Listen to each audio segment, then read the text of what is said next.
Este programa é livre para todos os públicos.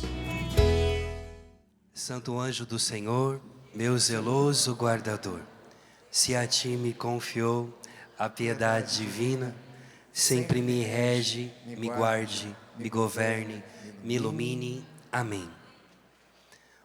Amados irmãos, nesta manhã, nesse acampamento do sangue de Jesus, nós continuaremos a nossa reflexão a respeito desse mistério teológico, salvífico da parte de Deus. Segura na mão do seu irmão assim, ó. Fala para ele assim: eu sei que está difícil de você ficar acordado com essa chuvinha tão gostosa. Você queria ter ficado lá no quarto, né? Mas você foi corajoso.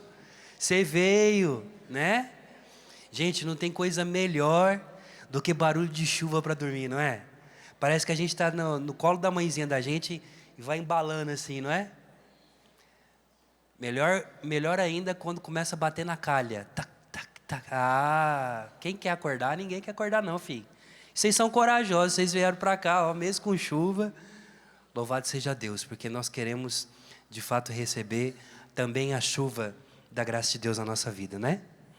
Vamos pegar a palavra comigo em João capítulo 6, versículo 52 seguintes. João capítulo 6, versículos 52 seguintes. A palavra de Deus nos diz assim: a essas palavras, os judeus começaram a discutir, dizendo: como pode este homem dar-nos de comer a sua carne? Então Jesus lhe disse: em verdade vos digo, se não comerdes a carne do Filho do Homem, e não beberdes o seu sangue, não tereis a vida em vós. Porque quem come a minha carne e bebe o meu sangue, tem a vida eterna, e eu o ressuscitarei no último dia. Pois a minha carne é verdadeiramente uma comida, e o meu sangue é verdadeiramente uma bebida. Quem come a minha carne e bebe o meu sangue, permanece em mim. Repete comigo: permanece em mim. E eu permaneço nele. Assim como o Pai me enviou e vive, e eu vivo pelo Pai, assim também aquele que comer a minha carne viverá por mim. Este é o pão que desceu do céu, e não é como o maná dos vossos pais que comeram e morreram. Quem come deste pão viverá eternamente. Palavra da nossa salvação. Amados, Jesus nesse evangelho, no evangelho de João, ele começa a fazer uma pregação depois da multiplicação dos pães. Ele está fazendo uma exortação àquelas pessoas que o procuram simplesmente pelos seus milagres e pela capacidade que Jesus tinha, por ser Deus, de realizar prodígios. Ele tinha acabado de multiplicar os pães para aquela multidão, segundo alguns exegetas, eram para mais de 30 mil pessoas, porque eram 5 mil homens, sem contar mulheres e crianças. Então você multiplica isso, dá quase 30 mil pessoas. E é lindo demais, porque o milagre que acontece nessa multiplicação, acontece porque todo mundo, vamos pensar aqui, todo mundo veio para o acampamento do sangue de Jesus. Lembra quando a gente ia para as festas, vamos colocar aí para acampamento, sobretudo na praia, e era muito caro na época comprar coisa, então a gente fazia o quê? O que a mãe da gente fazia? Fazia comida. Nossa, era gostoso, hein? Aquelas farofas, aquele franguinho. Gente, o gosto de comida colocada na caixa de isopor não tem para ninguém. A gente lembra, até enche a boca d'água, não é assim? Aquela salada que a mãe fazia, e a gente comia com gosto. Acho que era porque a gente ficava correndo e brincando e perdia a energia, mas tinha gosto. Então você imagina, aquelas pessoas levavam os seus alimentos, os seus lanches, para escutar Jesus. Só que aconteceu o seguinte: Jesus ele começa a pregar durante 3 dias, o povo vai comendo, até que em um determinado momento acaba a comida. E aí João, no capítulo 6, lá no início, nos ensina que Jesus, ele está pregando, ele começa a sentir compaixão, porque ele não quer despedir o povo, para o povo ir embora no meio do deserto, sem comer. E aí Jesus pergunta para os discípulos, e aí? O que nós vamos fazer? E os discípulos falam, Jesus, Senhor, nós temos o dinheiro aqui, mas mesmo se a gente for na cidade comprar, a gente não tem o que a gente tem condições de dar para esse povo. Então nosso Senhor fala assim, mas o que vocês têm por aí? E aí Filipe diz que tem um menininho que tem 2 pãezinhos e 5 peixinhos, 5 lambarizinhos e 2 Seven Boys, aquele pãozinho, né? Aquele pãozinho piquititico. A mãe colocou esse pão no bornal do menininho para ele comer o lanchinho dele, a lancheira dele. Só que criança, o que criança faz? Criança fica brincando e esquece de comer, sim ou não? Então a criança não comeu, ficou brincando o dia inteiro junto com os amigos dele comeu, e só esse menino que tinha o pão para dar. Gente, Jesus fala assim, então tá bom, pega os pãezinhos desse menininho, que vai ser com esse pão que eu preciso do milagre. E o menino entrega para Jesus o seu lanchinho. E é do lanchinho desse menino que Jesus alimenta mais de 30 mil pessoas e ainda sobra 12 cestos para poder depois guardar. Isso é aquilo que Jesus é capaz de fazer com o pãozinho, com a miséria da nossa própria vida. E quando nós entramos dentro desse mistério da teologia do sangue de Jesus, e logo o tema dessa pregação é a Eucaristia, é a nossa felicidade, nós temos que começar a ir no texto e entender o que Jesus quer nos passar a respeito disso. Logo em seguida, Jesus começa uma discussão com os fariseus. E ele começa a dizer, olha só, os pais de vocês comeram o maná lá no deserto. Só que eles morreram. Só que eu sou o maná. Eu sou o pão vivo que desceu do céu para alimentar vocês. Então quem come da minha carne e bebe do meu sangue, vai ter vida eterna. Porque assim como eu vivo no Pai e vivo pelo Pai, também você que come do meu sangue vai começar a viver por mim. E assim como eu vivo dentro do Pai, você vai viver dentro de mim. Eu vou viver em você e você em mim. Veja, é um mistério muito grande falar desse mistério da Santa Eucaristia, aonde o nosso Senhor, ele começa a ensinar para nós que o sangue dele, que é vida, aquele que tem coragem de beber desse sangue, aquele que tem coragem de viver desse sangue, aquele que se deixa ser lavado, purificado e salvo pelo sangue de Jesus, recebe a vida eterna, mesmo ainda sendo mortal. Mas aí fala para o seu irmão assim, ó, vamos fazer uma viagem de novo, igual ontem? Nós vamos viajar agora.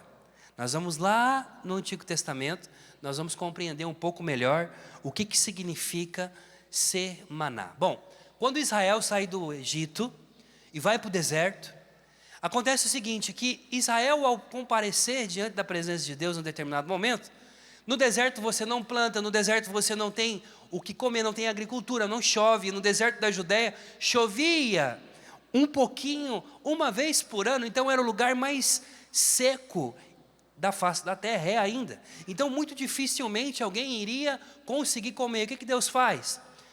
O povo precisa de comer, o Senhor começa a fazer chover o maná, que é esses flocos que tinha gosto de mel, que depois Israel vai chamar de pão que Deus mandava, o pão de Deus, o maná que Deus mandava todos os dias.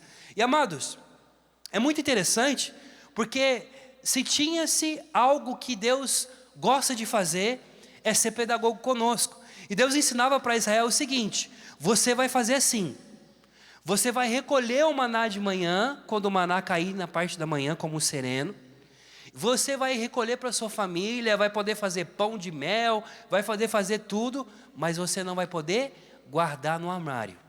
Porque se você guardasse o maná no armário, o que aconteceria? Para outro dia, o maná apodrecia. Por isso que Jesus, quando ensina para nós a oração do Pai Nosso, ele ensina, dai o pão nosso de cada dia, dai-nos hoje. Porque é o hoje que eu tenho que me preocupar. Não vos preocupeis com o amanhã, diz Jesus, porque o amanhã tem já as suas próprias preocupações.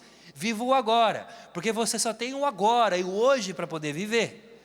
Então, Deus estava ensinando Israel no deserto, que mesmo não tendo, e às vezes a gente no deserto, sabendo que não tem o que comer, não tem o que plantar, a gente quer guardar o alimento, mas o maná, ele apodrecia.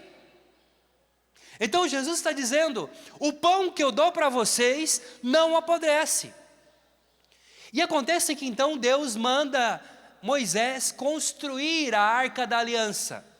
E a Arca da Aliança, que era esse utensílio, esse objeto, que representava a presença de Deus no meio de Israel, e ao mesmo tempo representava também a graça que Israel poderia ter, que era uma prefiguração, não só de cada um de nós, mas também da vida verdadeira com Deus. Lembre-se, Deus quando pede a Moisés para construir a Arca da Aliança, Deus pede para que Moisés construa a Arca da Aliança com determinadas medidas, feita de uma madeira que é a acácia, e a acácia é uma madeira que antigamente se usava, é uma madeira que dura muito tempo, é uma madeira cheirosa, uma madeira nobre, que dá-se no deserto ali de Israel. E aí Deus fala, olha, é o seguinte, eu quero que você faça com que essa arca seja revestida com ouro. E sobre a tampa dessa arca, porque vai ter uma tampa, eu quero que você, Moisés, construa 2 querubins, um de frente para o outro, com as asas apontadas para um para o outro, só que esses querubins não estarão um olhando para o outro, mas olhando para dentro da tampa da Arca da Aliança, dentro da arca, no propiciatório, chamado assim, a tampa chamava propiciatório. Eu preciso de ensinar isso para você conseguir entender a profundidade do que Jesus está dizendo e do que essa teologia do sangue tem para ensinar para nós. Então redobre a tua atenção, amém? E aí, dentro dessa tampa, os anjos, esses querubins, que eram feitos de ouro batido, esses anjos eles pesavam mais de 20 quilos de ouro puro, muita grana, muito dinheiro. Hoje sairia mais de 4 milhões de reais só cada querubim. Então quando os sacerdotes andavam com a Arca da Aliança, o sol iluminava a arca e ficava aquele esplendor, aquele brilho, aquele reflexo. E as pessoas olhavam, oh meu Deus, que lindo, a Arca da Aliança no meio do povo, que poderoso, que maravilhoso. E você pode imaginar o esplendor que era aquilo. Só que os querubins que estavam sobre a arca, segundo os contos dos midrashes e dos rabinos, tinha o rosto. Um tinha o rosto de um menino, de um bebê, e o outro tinha o rosto de uma menina, de bebê também. E é por isso então que Jesus vai ensinar para nós que quem é como criança vai entrar no reino dos céus, e quem tem o coração puro vê a Deus. Porque aqueles anjos, eles estão olhando para dentro da arca. Enquanto as pessoas estão olhando externamente, os anjos estão olhando para dentro da arca. Amém? O que tem dentro da arca? Dentro da arca, você vai encontrar alguns elementos importantíssimos. Mais para frente. Deus pede para que Israel, dentro da tampa da arca, dentro da caixa da arca, por dentro, coloque os símbolos de cada tribo de Israel. Eram 12 tribos, e cada tribo de Israel vai ter uma pedra preciosa que a vai representar. Por exemplo, a tribo de Judá tinha o rubi, que a representava. Você vai ter a tribo de Manassés, que tem a esmeralda. Veja, pedras preciosas, então cravejadas dentro da arca, por dentro da arca. Então se você pegar o que está dentro da arca, e você somar junto com os 2 querubins que está na tampa do lado de fora, não chega nem perto, porque o que está dentro da arca é 7 vezes mais precioso do que aquilo que está dentro, do que está fora.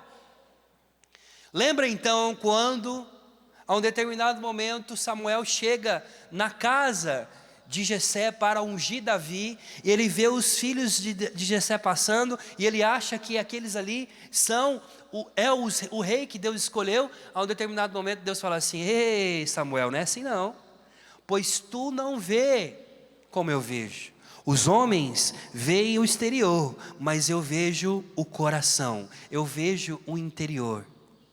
Porque para Deus, o mais importante não é aquilo que está fora, é aquilo que está dentro. Deus não te enxerga por aquilo que você é externamente. Deus te enxerga por aquilo que ninguém vê, no teu secreto, dentro de você, na tua beleza interior. Aquilo que tem dentro de você é mais rico do que todos os ouros e todas as pedras preciosas que existem nesse mundo. Eu vou te provar daqui a pouco por quê.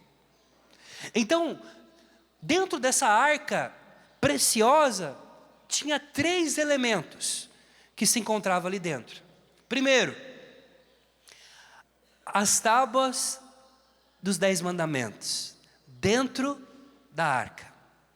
E aí é uma profecia, uma prefiguração daquilo que Jeremias dizia: eis que eu não mais escreverei a minha lei em pedras, mas nas tábuas do teu coração, internamente. Você não vai precisar mais andar com a lei, mostra como os fariseus andavam, com a lei na fronte, ou mostrando que você seguia a Torá. A Torá vai ser escrita dentro de você, a lei, a aliança vai ser dentro de você. Depois, outro elemento que tinha dentro da arca da aliança, o cajado de Arão que floresceu no deserto. E o cajado de Arão que floresceu no deserto foi uma afronta que Israel fez à eleição de Arão, e Deus pediu para que no meio do deserto, aonde não chovia, plantasse a vara de Arão na areia do deserto. No outro dia, quando Israel foi ver, essa vara seca, infrutífera, que não tinha água, que era impossível de florescer, floresceu no deserto. E floresceu com rebentos de amêndoas, da amendoeira, com flores de amendoeira com frutos. E a amendoeira é a primeira planta, a primeira flor que brota depois do inverno. Então Deus ensinando a Israel que no deserto você foi chamado a florescer. Então tinha dentro da arca esse cajado. E outro detalhe, lembra que eu explicava para você que se você guardasse o maná no seu armário, no outro dia o que aconteceria? Ia apodrecer. E aí dentro da arca, esse pote de maná, tinha um pote de maná, e o maná não apodrecia. Por que que não apodrecia dentro da arca? Mas se o israelita pegasse o maná e colocasse dentro do seu armário, apodrecia. Porque aonde está a presença de Deus, não tem prazo de validade. Aonde Deus está a eternidade. Você está entendendo? Então, dentro da arca,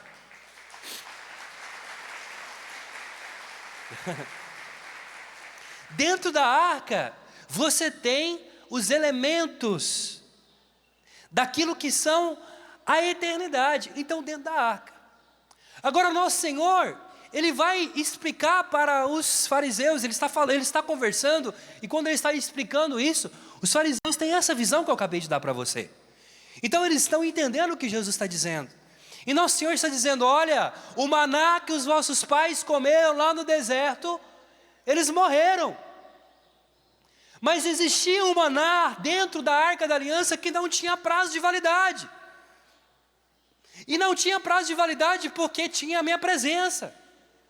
Mas eu não estou dando um maná que não vai ter prazo de validade. Eu sou o pão, eu sou a vida, eu sou a garantia que você não vai morrer mais. Então Jesus está dizendo: aquele que come a minha carne, aquele que bebe do meu sangue, e comida nada mais é do que você pegar algo que está, o alimento que está fora de você, e trazer para dentro de você, tirar os nutrientes, as potencialidades que aquela proteína da carne, que aquele alimento, que aquela bebida do sangue pode acrescentar na minha vida, como nutriente, como eu explicava ontem, como vitaminas, como na corrente sanguínea, que vai misturando na minha corrente sanguínea para poder me alimentar.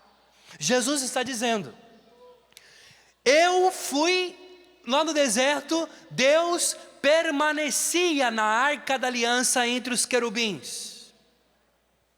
Só que quem come da minha carne e bebe do meu sangue, vai se tornar uma arca da aliança nova. E eu vou morar dentro dele. A vida eterna vai ser dentro. Os querubins, os serafins, os tronos, as dominações, todos os anjos que antes voltados, presta atenção, voltados aqui para o trono de Deus, adorando, cantando, louvando, bendizendo o seu nome, agora também continuam assim, mas todos os anjos, a partir do momento em que você foi batizado e mergulhado no mistério de Cristo, e que você recebeu o sangue de Jesus na Eucaristia, os anjos que estão aqui, se voltam para você assim, ó. E os anjos olham para dentro de você.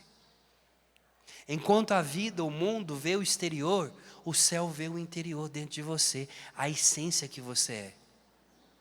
Então quem come e bebe do meu sangue tem a vida.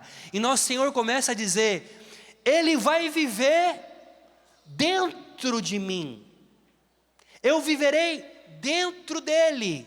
E assim como eu e o Pai, veja, a comparação que Jesus faz, é a comparação da vida trinitária. E na teologia dogmática nós aprendemos que Deus, Ele enquanto uno e trino, o nosso Deus, Ele tem uma vida, repete comigo esse nome, é um nome bem complicado, é um nome em grego, pericorese, repita comigo, mais forte, pericorese, tem nada a ver com perigo, viu? Pericorese significa, é um termo técnico teológico para falar sobre a vida intratrinitária. O Pai, o Filho e o Espírito Santo não vivem um do lado do outro, como você está do lado desse irmão aí, sentado no banco. O Pai e o Filho e o Espírito Santo não vivem um do lado do outro, vive um dentro do outro. Jesus vai dizer, assim como o Pai vive em mim, e eu vivo no Pai, assim aquele que come da minha carne e bebe do meu sangue, viverá por mim. Veja, Jesus vive no Pai, o Pai vive em Jesus, o Espírito habita em Jesus, e o Espírito então inabitação, vive dentro de você. Deus então decide, no momento em que quando Ele cria o Éden, e Adão não percebe a grandeza de viver em um lugar, Deus entende que o lugar não pode mais ser aquilo que prende a vida humana. Então quando Adão sai do paraíso enquanto lugar e perde esse paraíso, Deus pensa, bom, o fato de ter o paraíso não é o lugar, porque imagina você morando num lugar lindo demais, num paraíso lindo, e se Deus não está ali, o que adianta? Porque estando na terra prometida, no paraíso, no Egito como escravo, ou estando no deserto, o que importa é a presença de Deus, não é? Sim ou não? Na provação, na alegria, na festa, no luto, o que importa é o quê? A presença de Deus. Porque se Deus está com você, você tem tudo. Ele é suficiente. Na tempestade, é Ele dizendo, eu estou aqui. É Ele no deserto falando para você, ei, fica tranquilo, eu sei que você não tem comida, eu vou fazer chover comida. Não tem água, eu vou fazer sair água da rocha. Eu estou com vontade de comer carne, vai chover cordonizes. Está no deserto, no lugar onde não tem possibilidades alguma de você sobreviver. Mas se você tem Deus, você tem tudo na sua vida. E aí, amados, o nosso Deus está dizendo o seguinte, eu sou o suficiente para que você possa viver e ter a vida em abundância. Então, se Deus, na sua própria essência, enquanto amor, vive dentro de si mesmo, o que Jesus faz? O que Nosso Senhor está dizendo para aqueles que bebem do seu sangue nesse acampamento? Para você que nos acompanha pela TV, para você que está aqui. Jesus está dizendo o seguinte, se você tiver a coragem de deixar com que o meu sangue entre na tua vida, e você trazer aquilo que vem de Deus para dentro da tua vida, Deus viverá dentro de você como Ele vive dentro de si mesmo. É Deus dentro de você o tempo inteiro. essa realidade pericorética de Deus entrando, se derramando o tempo inteiro. E isso aqui, a inabitação trinitária, a inabitação de Deus, esse sacramento da Eucaristia, que é Deus o tempo inteiro dentro de nós, ensinando para nós que a vida verdadeira não é essa vida exterior, ao qual você e eu estamos destinados ao túmulo. Não é a vida bios, não é esse corpo esbelto, lindo, bonito que você tem, né? Junto desse marido maravilhoso que tem essa pochete de R$350 aí, né? Não é esse homem, essa mulher aí, ó. Olha, as mulheres estão dando risada assim, ó. Até coloca a mão no rosto, né? Vocês são terríveis. Eu tenho certeza que quando você casou, você viu aquele rapaz lindo, bonito. Até brilhava. Passava aquele gel na cabeça. Aquele gel que tinha mais álcool do que gel. Você chegava perto para beijar o peão, até espirrava, porque estava aquele cheiro do bozano, aquele cheiro, né? Comprava na banca do Paraguai aquele gel. Passava aquele perfume que de longe você sabia que ele estava chegando. Depois você usava o mesmo perfume para jogar no banheiro, porque era, né?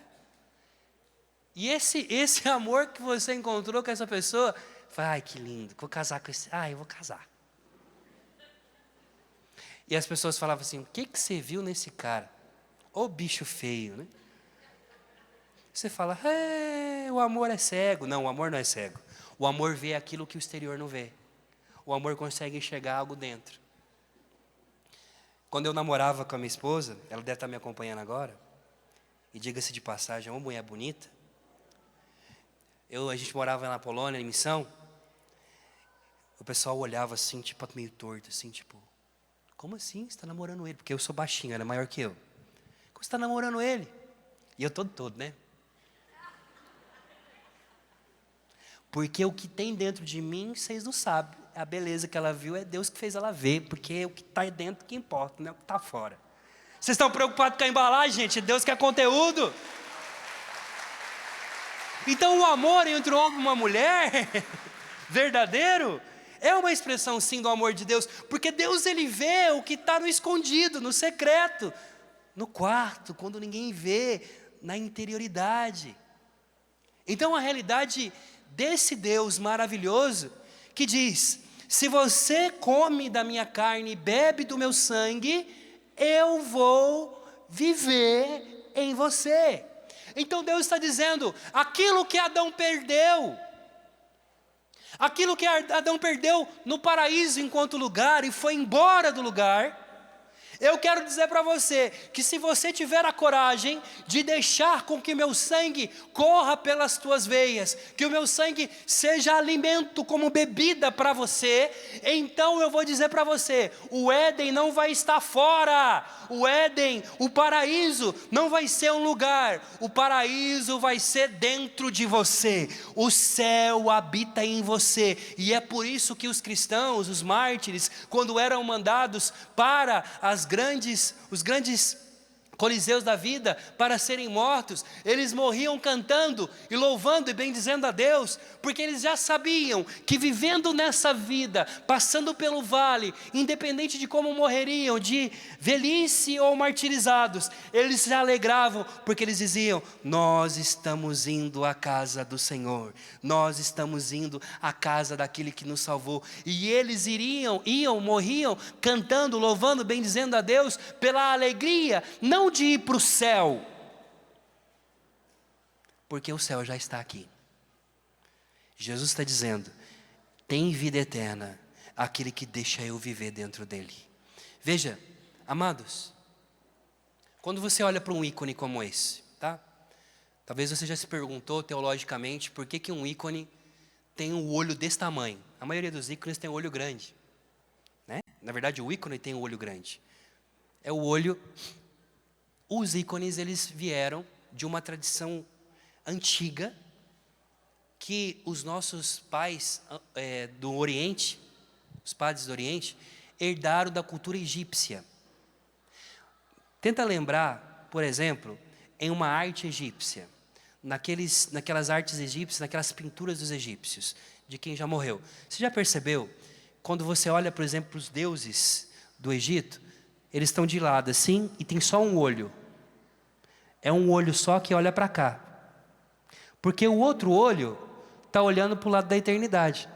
Então, na cultura egípcia, da onde vem a cultura dos ícones, o olho que demonstra, olha, essa pessoa ela está com um olho aqui, a divindade está com o olho no mundo visível, mas também ela participa já do mundo de lá. Amém? Está conseguindo me entender?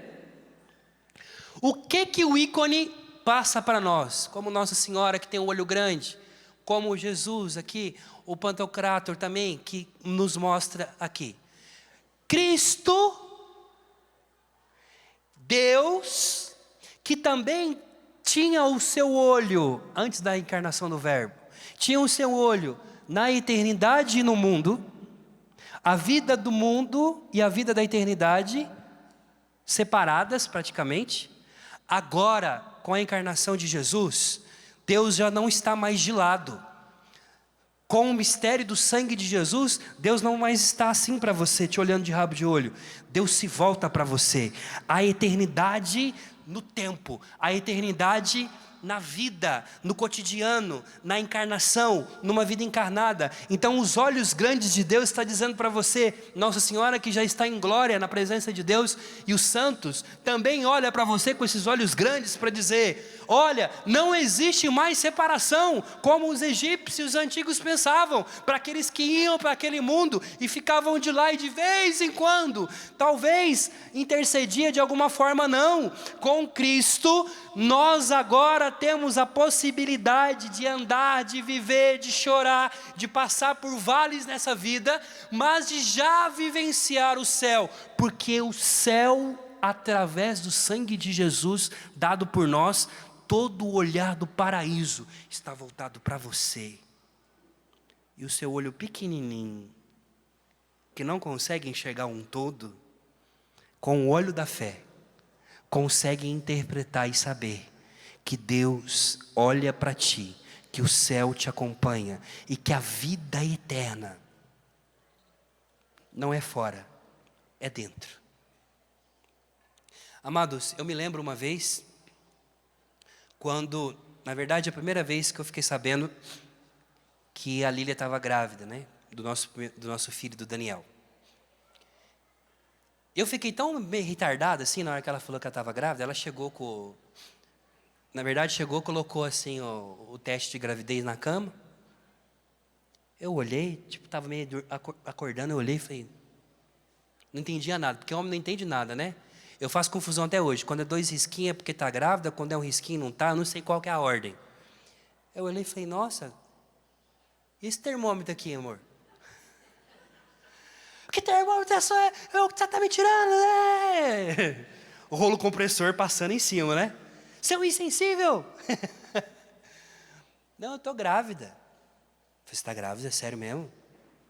Eu fiquei tão besta. Falei, não, tem que ter certeza que está grávida. Que alegria, peraí. Fui lá na farmácia e comprei mais 2 testes.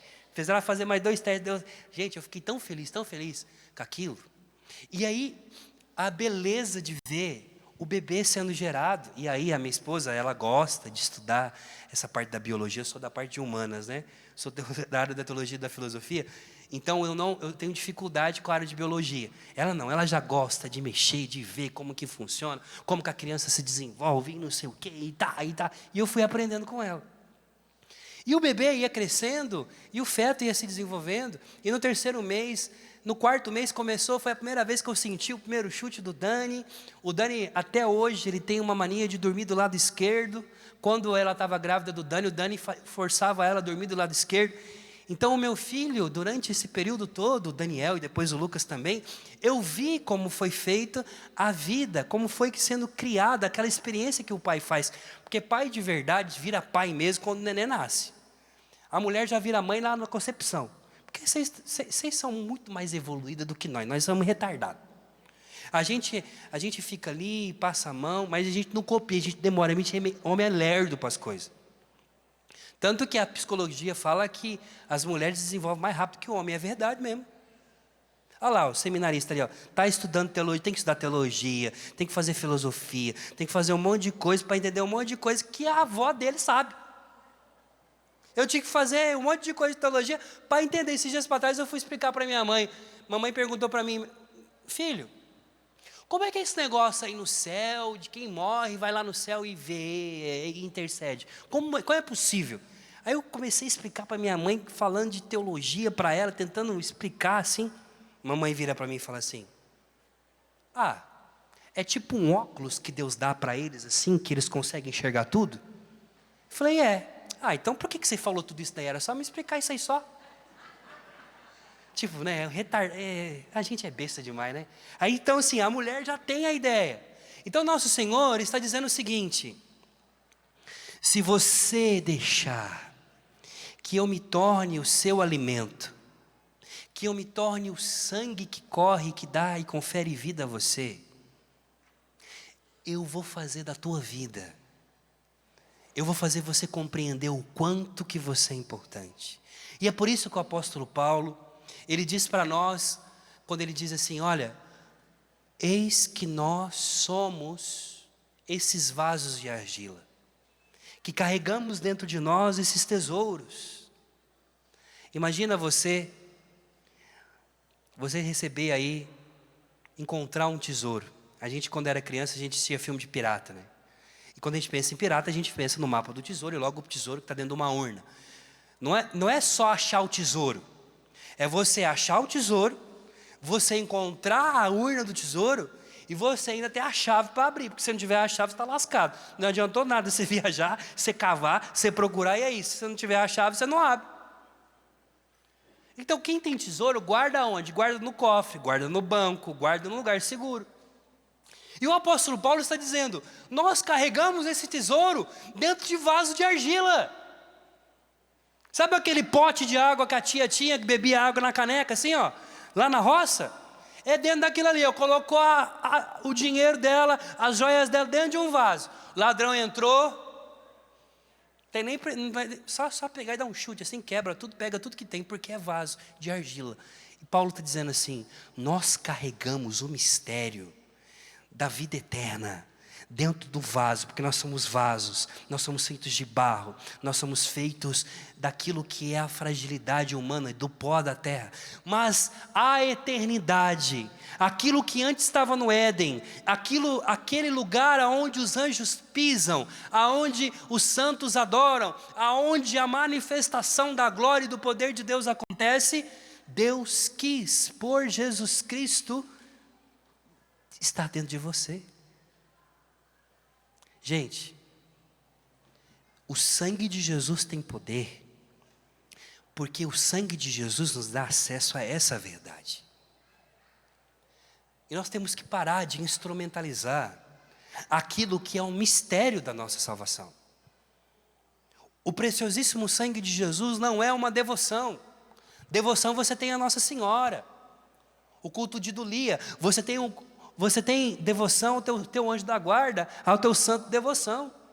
Mas ao sangue de nosso Senhor Jesus Cristo, que é a sua vida, é adorar. Quem fala isso é São João 23, na sua encíclica sobre o sangue preciosíssimo de Jesus. O sangue de Jesus não é dulia, culto aos santos. O sangue de Jesus é latria, culto de adoração a Deus.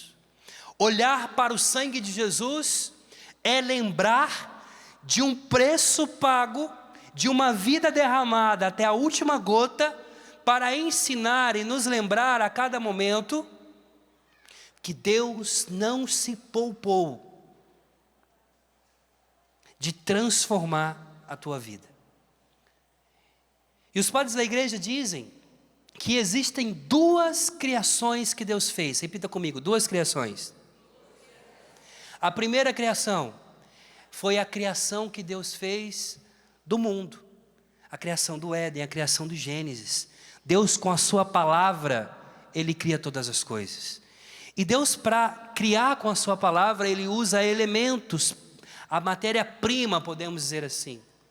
Das estrelas, Ele usa O cosmo, da água, dos peixes, da água ele cria os peixes, da terra ele cria toda a vegetação, da terra, do pó da terra Deus cria o homem. Então o homem é criado do pó da terra, como está escrito lá em Gênesis. Mas um grande autor, o autor do meu mestrado, Nicola Cavasilhas, ele diz algo ainda mais importante. Ele diz que a segunda criação é mais poderosa e maior e mais perfeita do que a primeira. Por quê? Porque na segunda criação, que acontece na cruz, Deus, para nos criar e nos dar vida nova, Ele não nos cria do pó da terra. Não é do pó da terra o elemento que faz com que você seja aquilo que você é a partir de agora, desde quando você foi batizado. Mas o que faz você ter vida eterna, claramente não é esse pó, porque você vai morrer, mas ele vai dizer, é o corpo do seu Filho, o corpo de Jesus.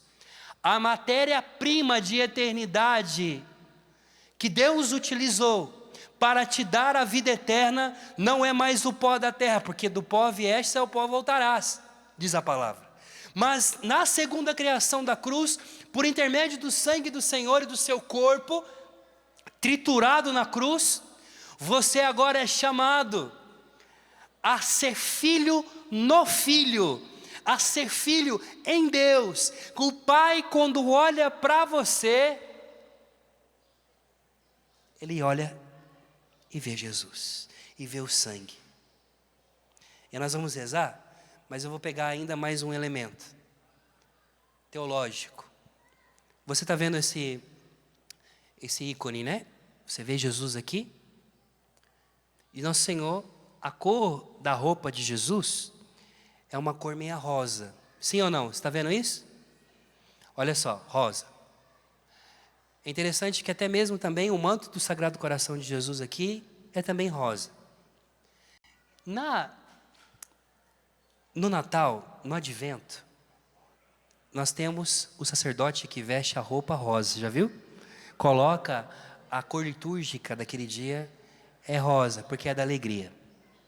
Aí você pergunta, por que rosa? Rosa porque é o seguinte, no Renascimento, a teologia entendia que Deus Pai, Ele estava no céu, amém? E o céu é azul. Então Deus vive no azul. Então Deus, para poder entrar no mundo, olha que bonito esse mistério que eu estou dizendo para você. Deus, quando olha para você, Ele vê o sangue de nosso Senhor Jesus Cristo, que é vermelho sobre você. Você é justificado pelo sangue de Jesus. O Pai, quando entra no mundo para agir com a sua graça, Ele perpassa o azul e chega no vermelho. Então, se você pegar o azul e o vermelho e misturar, vira rosa. O que significa isso aqui? Significa o seguinte, Jesus no colo da Virgem Maria, vestido de rosa, nada mais é do que a intervenção de Deus Pai, a intervenção do Eterno no mundo, que sai do azul e entra e mistura-se ao sangue do seu Filho para encontrar você. O Pai, na verdade, quando Ele vê a tua vida, Ele vê sangue. O céu, quando vê o Pai agindo na sua vida por causa do sangue de Jesus, Ele vê rosa, alegria, festa, felicidade. E se de fato então essa pregação é para dizer que a Eucaristia é a nossa felicidade, é para dizer o seguinte, a maior felicidade que nós podemos ter na nossa vida, e a única, é o fim último da nossa vida, é poder saber que o tempo inteiro, seja onde for, Deus Pai, pelo sangue de Jesus, independente dos teus pecados, independente do que você faz, caindo ou levantando, vivendo uma vida de santidade ou não, Deus continua entrando no mundo, agindo em você, vivendo em você, dando para você os nutrientes, a providência e tudo mais. E os anjos olham e falam assim, o sangue de Jesus fez com que o Pai se levantasse do trono para entrar dentro do quarto daquele pecador e dizer para ele, ei, existe uma voz dentro de você que é do meu espírito, que não é fora, é dentro, porque o que está dentro é mais importante do que está fora, que diz, Abá, Abá, a prova de que sois filhos é que Deus enviou o Espírito Santo dentro de você.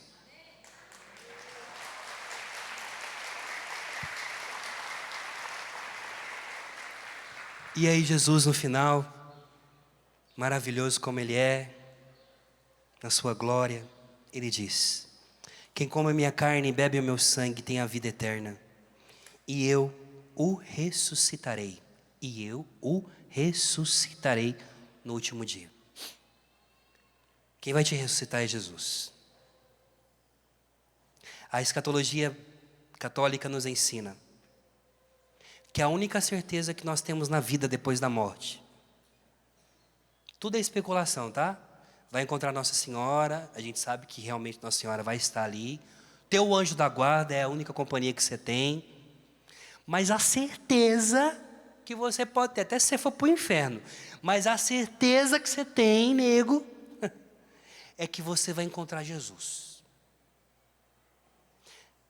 Qual é esse encontro? É chamado de juízo particular, antes do juízo universal. E o juízo particular é o encontro, onde o Senhor vai encontrar você. E às vezes a gente fica com medo desse juízo, porque a gente acha que a gente vai mesmo para um tribunal, e nosso Senhor vai estar sentado ali, e aí agora é o seguinte, vamos pegar a lista aqui do que você fez, e pá, e fez isso, e fez aquilo. Ô Satanás, me ajuda aí, ô promotor de justiça. O tribunal de Deus é um abraço. Jesus, você vai encontrar Jesus. Você já imaginou? Imagina as pessoas que já partiram, que você ama, que você não pôde nesse tempo da pandemia nem dar um abraço. Elas encontraram Jesus no juízo particular. E você acha que esse Deus que se entregou, que se deu, que derramou o seu sangue, e o seu sangue é suficiente para a nossa salvação? Você imagina a cena? Na hora que fechar os olhos e abrir dessa vida, Jesus assim, ó: vinde, benditos do meu Pai. E aí você que vai decidir, nego, se você quer ir ou não. Mas nosso Senhor vai estar assim, ó: eu esperei tanto, eu desejei tanto, que você chegasse aqui. Estava faltando um coração a mais, para se juntar à batida do meu coração, na orquestra do céu. E quando você encontrar Jesus, Ele diz: eu o ressuscitarei. Sabe o que significa isso? É Jesus que vai te buscar no túmulo. É Jesus que vai te pegar como pegou Adão e Eva, naquele ícone que arranca Adão e Eva das mãos da morte. É nosso Senhor que diz: vem, eu tenho a chave da morte. Vem, e Ele te arranca da morte. Não tenha medo, porque aqueles que estão sob o sangue de Jesus, aqueles que vivem na Eucaristia, aqueles que buscam uma vida constante de intimidade e comunhão constante com o Senhor, não tenha medo. Não tenha medo da morte. A morte é só uma passagem. E vai acontecer então que nosso Senhor vai te buscar e você vai viver eternamente com Ele. Jesus não deu a sua vida por você por acaso. Jesus deu a sua vida para que você possa ter vida e vida em abundância, não do lado, não na frente, não atrás, mas dentro de você. E quando Jesus te buscar, Ele vai fazer isso aqui, ó. Olha meu telefone. Está jogado aqui. Jesus desce, pega você, ressuscita você e faz isso aqui, ó. Você que o tempo inteiro teve Jesus dentro de você, o céu nada mais é do que viver dentro dele para sempre. Entendeu? Fica de pé. Vamos orar. Vamos agradecer por esse dom dessa vida verdadeira. Você vale mais do que todos os outros. É por isso que Isaías diz: eu troco reinos por ti. Todo o ouro, toda a prata não tem comparação com aquilo que você é. Você vale muito mais do que os querubins que estão na tampa da arca. Tem algo dentro de você que chamou a atenção de Deus. A eternidade decidiu viver dentro de você. E por isso hoje ninguém morre mais, porque a partir do momento em que você foi batizado, como eu dizia ontem, você não tem mais nada nessa vida que te prende a esse mundo, e então somos peregrinos em rumo à nossa pátria celestial. Olhe para esse irmão e diga assim para ele: você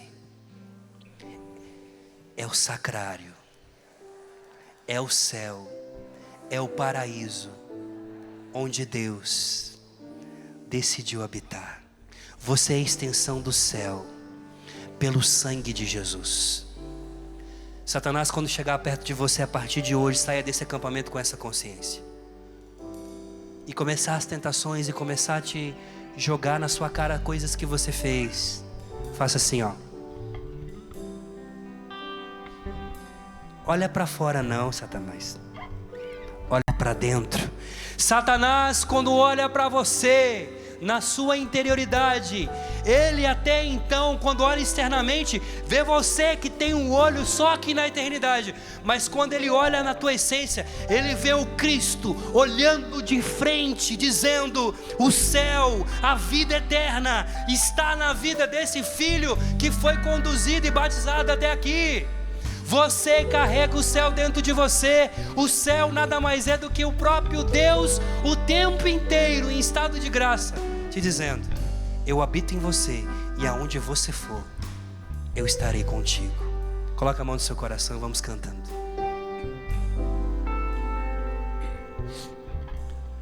Eu sou o pão da vida,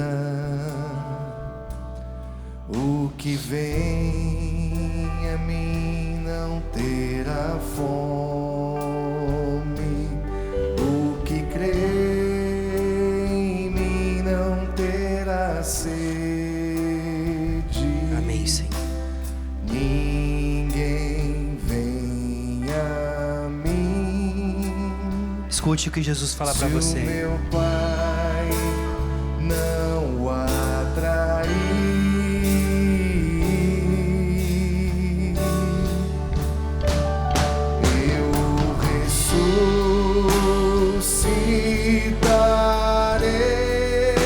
cante isso, vai. Eu ressuscitarei.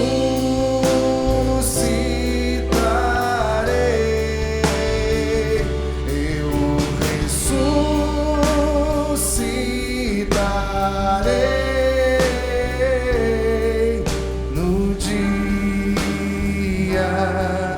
final.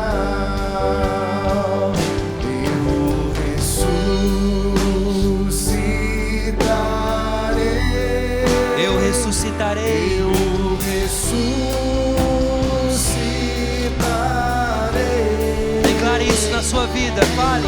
Ressuscitarei no dia final. Senhor Jesus Cristo, nós te louvamos e bendizemos pela vida eterna, pela alegria de poder pertencer ao número dos teus eleitos. Obrigado, Senhor, porque já agora nessa vida nós podemos misturar as nossas vozes, as vozes dos anjos, as vozes dos santos que na tua presença se encontram. Nós bendizemos e glorificamos o teu nome, Senhor. E mais uma vez queremos nesse dia agradecer por tão grande amor, por tão grande mistério de salvação, porque tu és o Deus da nossa vida. Tu és maravilhoso. Vai agradecendo ao Senhor. Vai dizendo: Senhor, eu aceito ser arca da aliança. Eu aceito ser morada. Obrigado porque o Senhor viu aquilo que ninguém viu em mim. Obrigado, Senhor, porque apesar dos meus pecados, o Senhor não deixou de acreditar. O Senhor não deixou de ver aquilo que está além, aquilo que está vivendo dentro de mim, Senhor. E pense nesse momento naquelas pessoas, os seus entes queridos. Que lindo. Você vai poder sempre encontrar com eles quando você tiver a capacidade e a coragem de entrar dentro do coração de Jesus. E Jesus dizendo para você de novo: eu vou te ressuscitar quando chegar o dia final da sua vida. Eu te amo tanto, eu quero tanto você perto de mim, que eu vou te buscar onde você for. E se for o lugar mais escuro da terra, que será assim o teu túmulo, eu descerei, te ressuscitarei, teremos uma conversa particular e te levarei comigo. Nós, através do sangue de Jesus, desejaremos o céu. Que você saia daqui com o desejo do céu, com saudades do céu. A prova de que você é filho é que o Espírito que é concedido pelo sangue de Jesus, a vida, habita em você e o tempo inteiro te ensina que você tem pai, que você tem mesa, que você tem casa, que você tem que voltar para casa um dia. Uma salva de palmas para o Senhor. Eu ressuscitarei,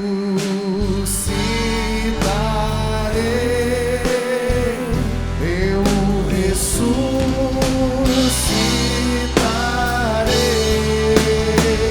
eu ressuscitarei no dia final.